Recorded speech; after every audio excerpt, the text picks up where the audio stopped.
أعوذ بالله من الشيطان الرجيم بسم الله الرحمن الرحيم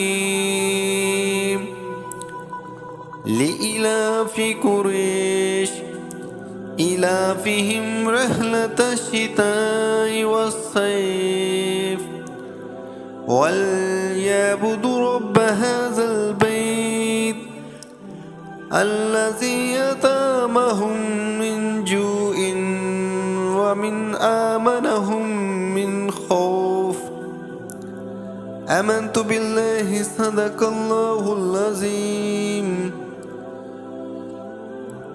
शुरू करता हूँ अल्लाह के नाम से जो बड़ा मेहरबान निहायत रहम करने वाला है। क्रेश को रगबत दिलाने के सबब से इन्हें सर्दियों और गर्मियों के तिजारती सफ़र से महसूस कर दिया। बस इन्हें चाहिए कि इस घर खाना काबा के रब की इबादत करें ताकि इसकी शुक्रगुजारी हो, जिसने इन्हें भूख यानी फुकरा फाका के हालात में खाना दिया यानी रिज़्क फराहम किया और दुश्मनों के खौफ से अमन बख्शा यानी महफूज ज़िंदगी से नवाजा।